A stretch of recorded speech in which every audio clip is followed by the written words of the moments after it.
Ripartiamo col nostro KCD 2021, siamo alla seconda giornata. Io chiamo sul palco il prossimo rappresentante dei co-organizer, che è Diego Braga, che oggi è anche in regia. Come sta andando, Buongiorno Diego? a tutti, buongiorno. Spero che la Ciao, regia Diego. vi piaccia oggi più di ieri, no, sto scherzando. Buongiorno a tutti, grazie per Ecco, l'invito. questa è la squadra di oggi, siamo in gran competizione con la squadra di ieri, sentiamo la pressione perché ieri è andata troppo bene e quindi oggi dobbiamo tenere il Sono livello stati troppo altissimo. bravi ieri, esatto, dobbiamo cercare di alzare ancora di più il livello, ci proviamo, sarà molto difficile. Esatto. Va bene, Diego, ti presenti magari al volo e poi presenti il prossimo speaker. Grazie. Volentieri. Io sono Diego e all'interno di Kiratech ricopro il ruolo di Solution Architect. Kiratech è un'azienda che ci piace definirci Cloud Native Solution Provider. Siamo specializzati sull'ambito del cloud, DevOps, security. Stiamo sviluppando anche un progetto open source che si chiama Crateo, in cui mi diverto moltissimo. Nel mio tempo libero mi piace rendere intelligente e connesso a internet qualunque cosa io veda intorno, quindi dietro di me c'è un acquario dove ci sono continuamente metriche che vengono esposte verso il cloud, la mia caffettiera è 8 anni che con Arduino si accende a voce, quindi mi diverto moltissimo e ho l'onore e il piacere di presentare Ramiro Alvarez Fernandez, spero di aver detto tutto correttamente.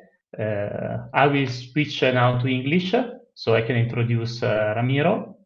Ramiro, thank you so much for being with us. Ramiro has a really interesting bio.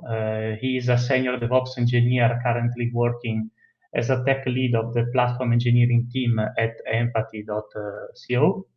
He mostly manages Kubernetes clusters, CI/CD orchestration, Elasticsearch, MongoDB, and he tries to break things on AWS, GCP, and Azure.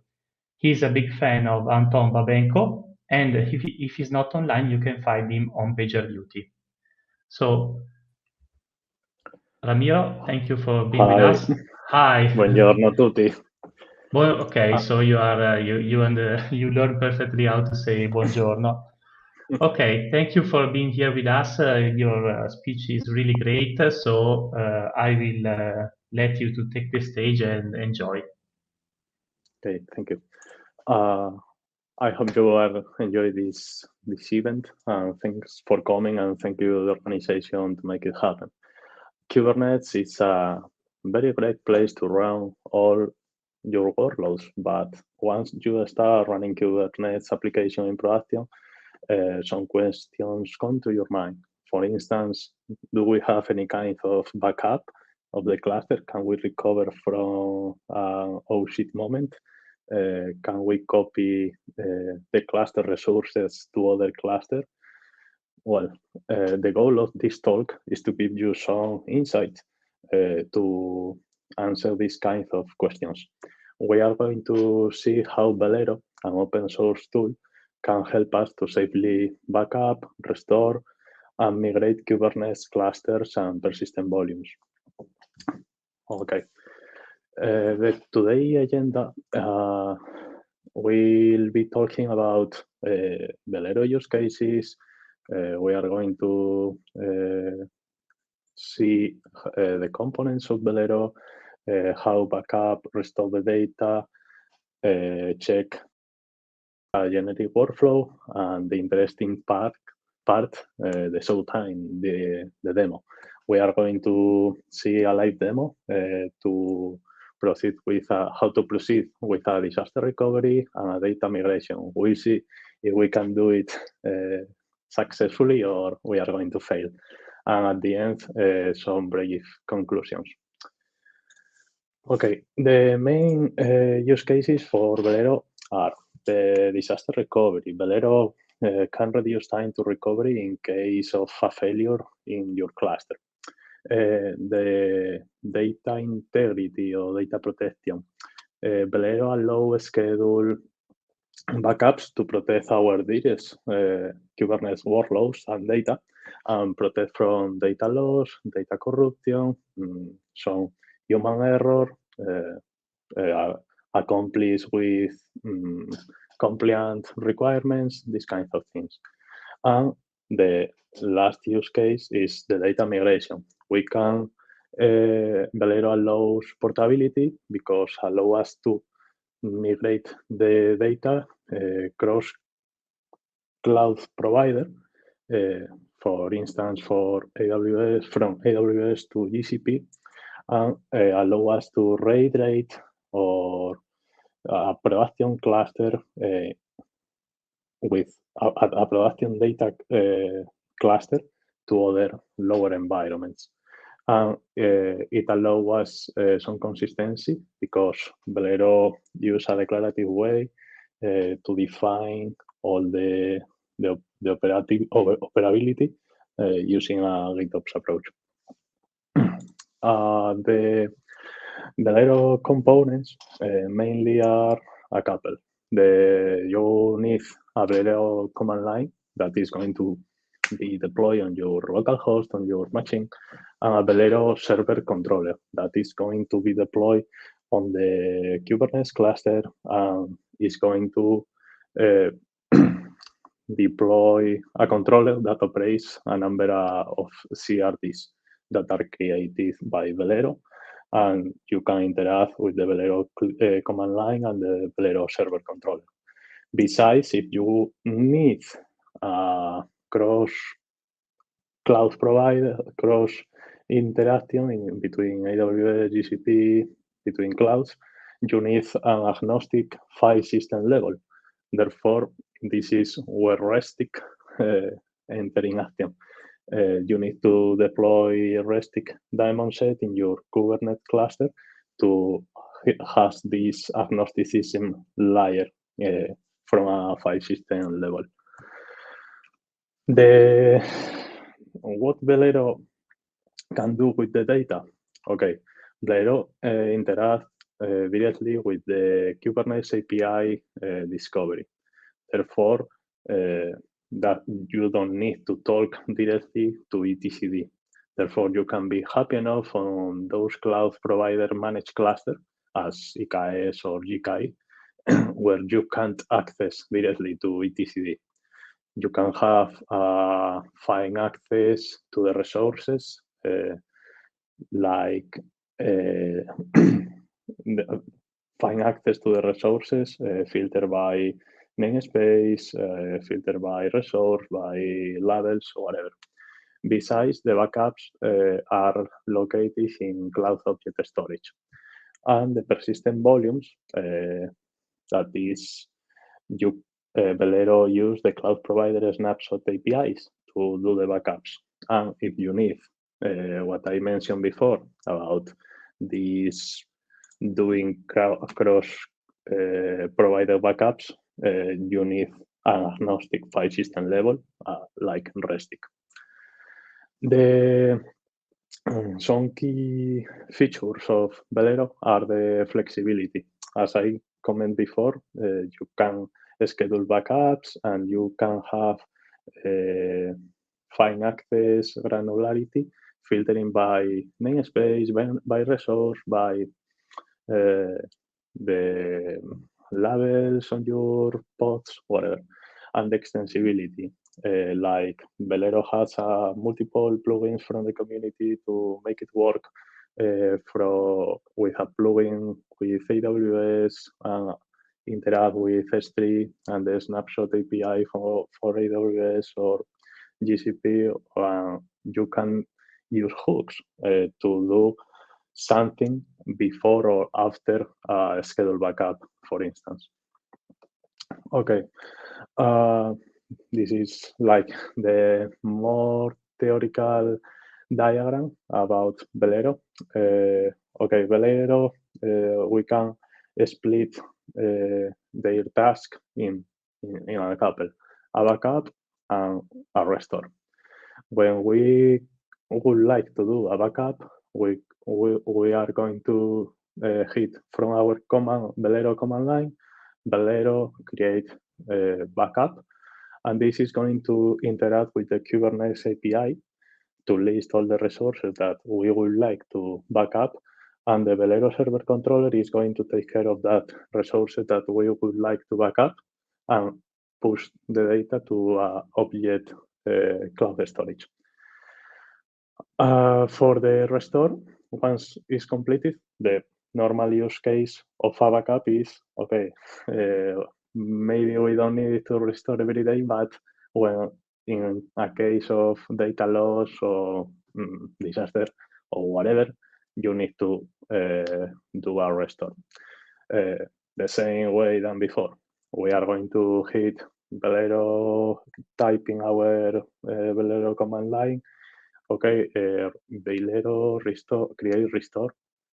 And this is going to interact with the Velero server controller. We are going to pull the data from the cloud object storage and deploy all the needful resources in the Kubernetes through the Kubernetes API. Okay, this is all the theoretical, but I think that you are going to enjoy the demo, I hope. For the demo, I prepare, we are going to review a couple of use cases, the disaster recovery. And for the disaster recovery, we are going to have a couple of AWS EKS clusters. EKS cluster 1, where we are going to proceed with a backup, and Kubernetes, EKS Kubernetes cluster 2,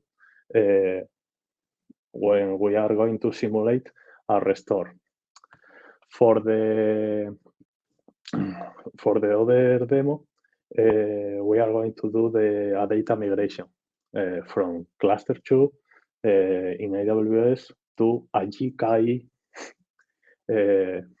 cluster 3.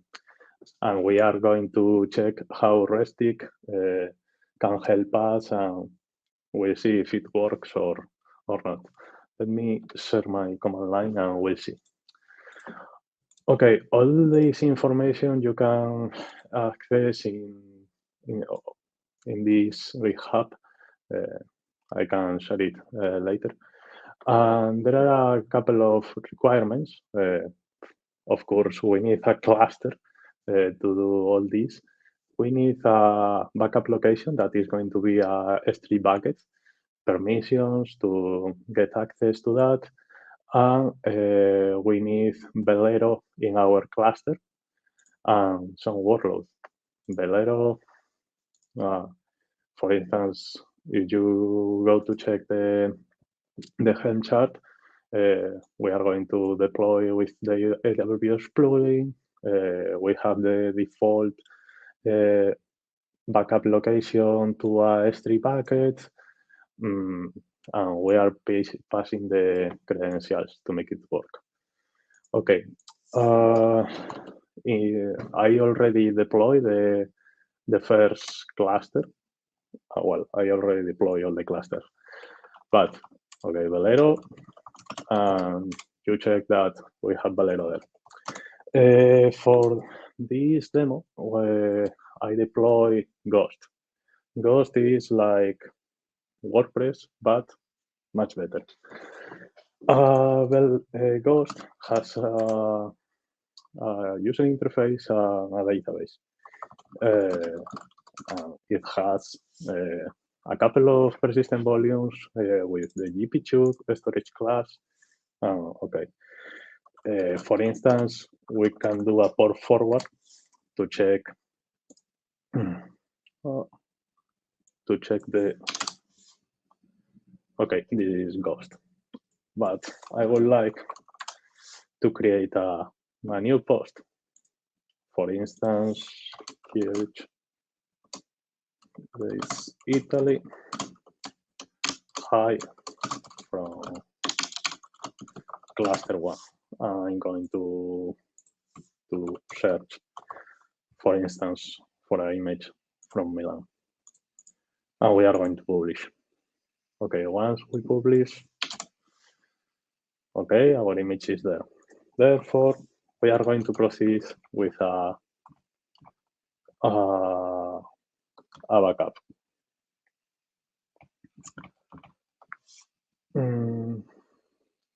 I'm going to hit it and we'll we are doing a Velero backup, create with the name cluster1 only for the namespace ghost, and we are going to wait until the backup is completed. If we would like to check the details, we can dash details, and this is going to show us how was the backup.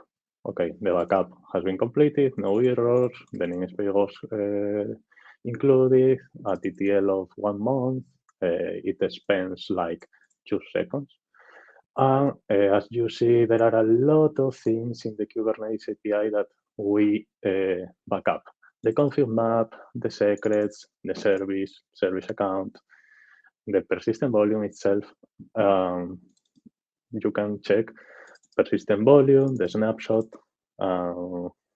has been done. If we go to the AWS console, you can check, we can copy this.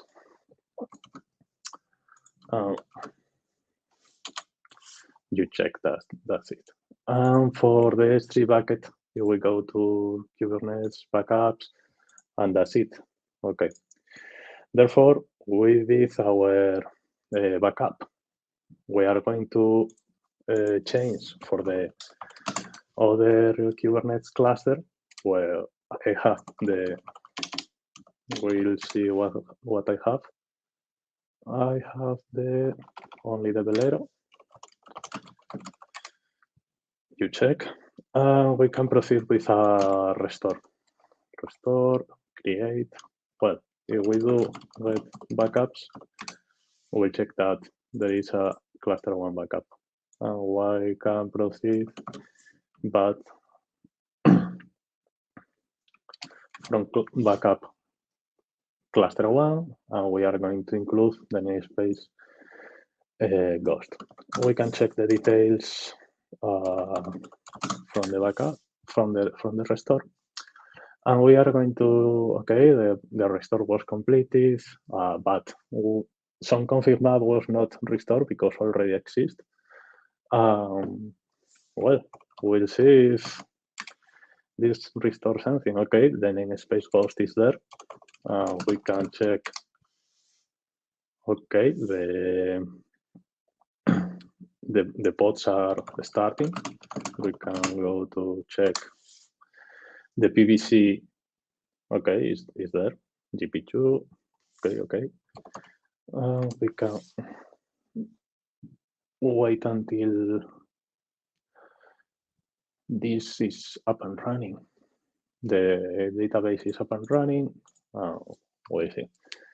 Okay, that's it. We can do a port forward again.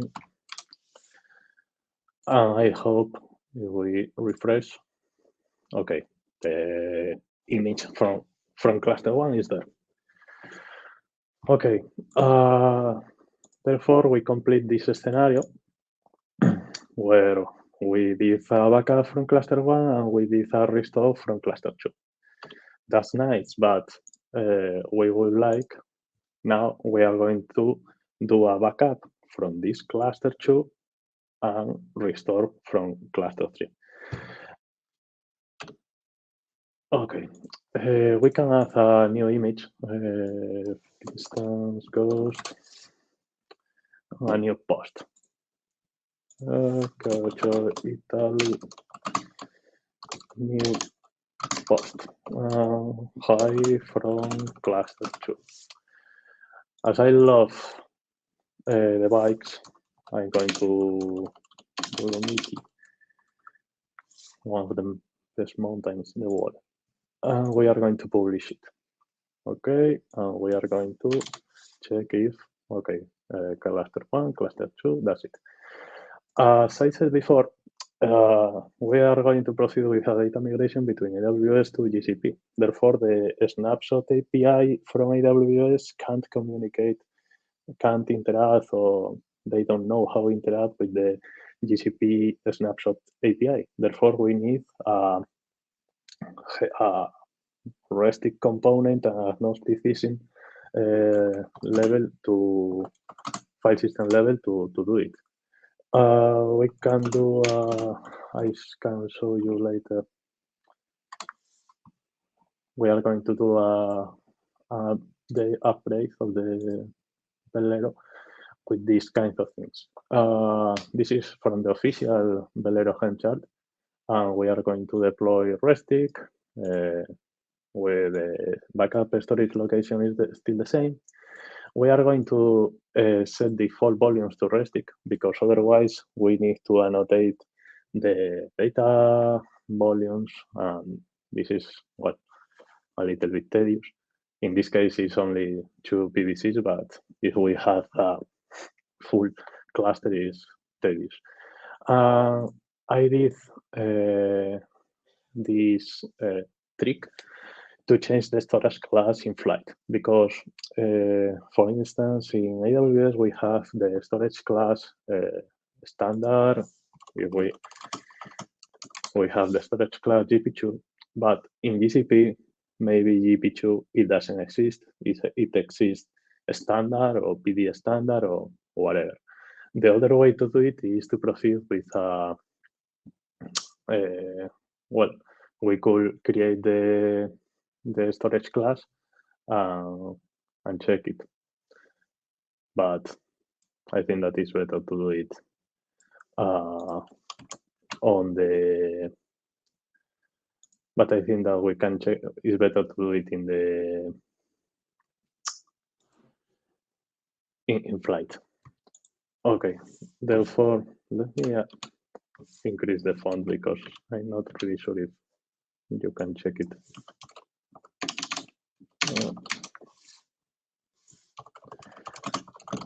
Okay. Therefore, we have the Restic deploy. There are the diamond set is there. We can do the kubectl. Okay, we are going to proceed with the backup from cluster 2. We can create backup cluster 2. Wait until it happens. After that, we can do a describe and check the details about it. We can do 2 details, and we'll see the details. The details, okay, is completed. Namespace ghost. The TTL is 1 month, only 10 seconds. All the config map secrets are there, but in this case, we save the Restic backups in case of Velero snapshot. Okay, we can check that the Velero, that the backups is there. Yeah, it's there. Therefore, we are going to change to the. We are going to change to the another cluster. In this case, the GKI cluster. Let me change. Okay, that's it. In this GKI cluster, what I have.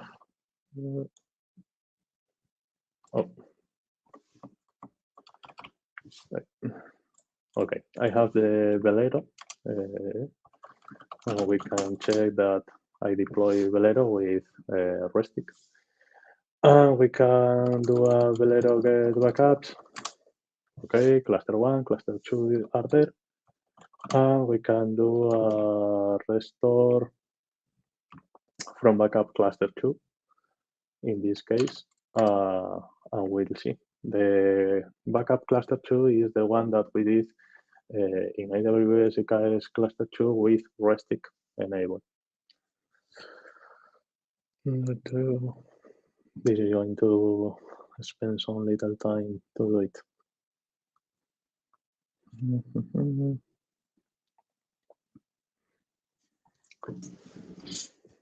This in a production environment, this is a scheduled backup better. Okay, the Velero restore, we can check the details. We check that, okay, completed, the config map already exists. The Restic restore was restored. We can check We do a Kubernetes. Okay, Ghost is there. And the pods are there too. Are starting. The PVC. Okay, in this case it's a standard. As I commented before, this has been changed thanks to this change storage class config in flight. We see if we, okay, are there. And we can do a port forward to Ghost. Go for it. Okay, the restore was completed successfully from cluster 1, from cluster 2. I would like to do one more thing to show you that I am not lying you. Kubernetes Italy success from cluster 3. And this is, I don't know, Coliseum, maybe? Yeah. Insert the image, publish, that's it. Therefore, we have this in our data migration from cluster 3, cluster 2, cluster 1. What happens if I go to the second cluster and do a port forward? Okay, Kubernetes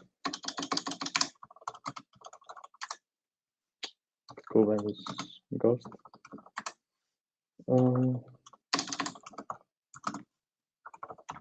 We'll see. Okay, it's cluster 2, cluster 1 only. And what happens if we go to the other cluster, to the third one? We only should see that we have the first image. Okay, therefore we can return to the slides. And we see that the disaster recovery was good enough, the data migration was good enough, and some conclusions. Okay, for the Velero can help us in the disaster recovery in a very easily and straightforward way. Data integrity can be there if you schedule the backups in case some data loss, and the data migration between cloud providers can Velero do it in a very easy way using with the help of REST integration.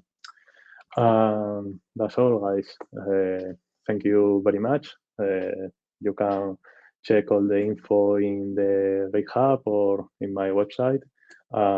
In case you are open to work, please don't be shy and check our open positions in empathy.com. Thank you.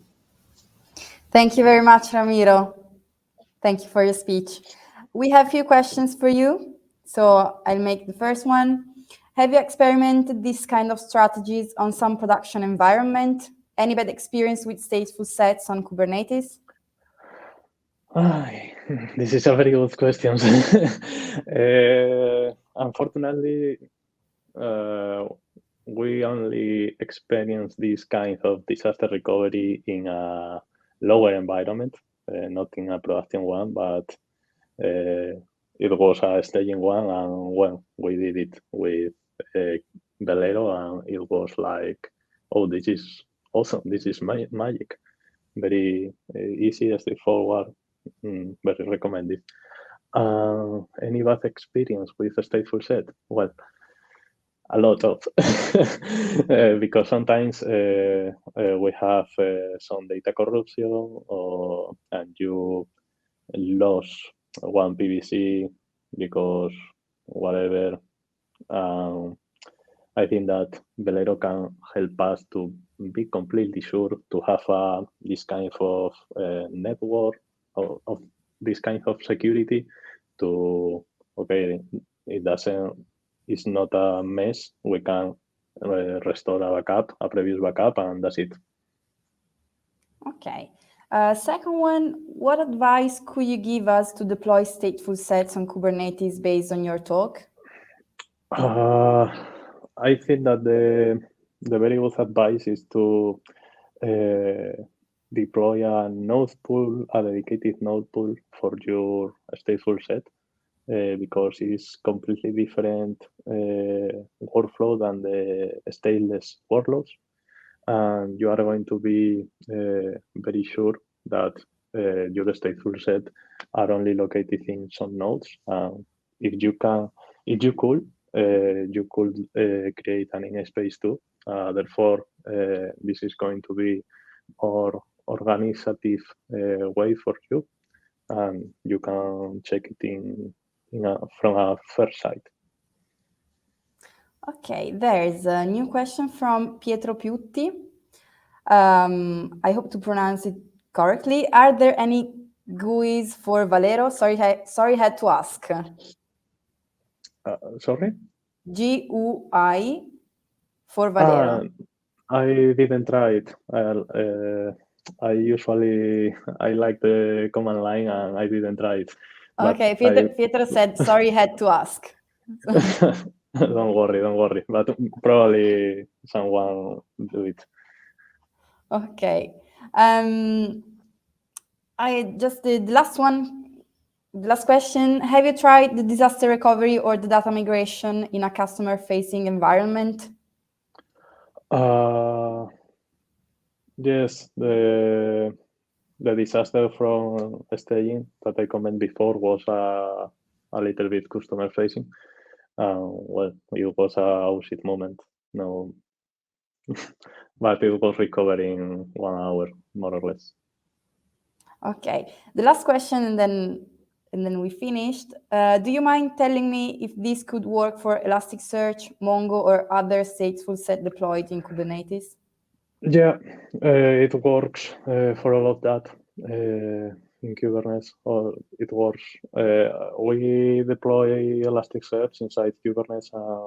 I think that we have a couple of Mongo clusters there. It is recovered without issues. Okay, thank you, Ramiro. Our time is finished. So really, thanks for contributing to the KCD Italy 2021. Thank you. And from the audience, they asked to say bye in Spanish, if you'd like to. Hasta luego. Ciao, ciao. Bye, Ramiro. Ciao. Thank you. Ok, torniamo all'italiano. Stiamo andando verso la pausa. Controllate la chat perché a breve ci sarà il form per prenotare la propria t-shirt del KCD. Io vi saluto, ci rivediamo qua alle 11 puntuali per proseguire il KCD seconda giornata. Ciao, a tra poco!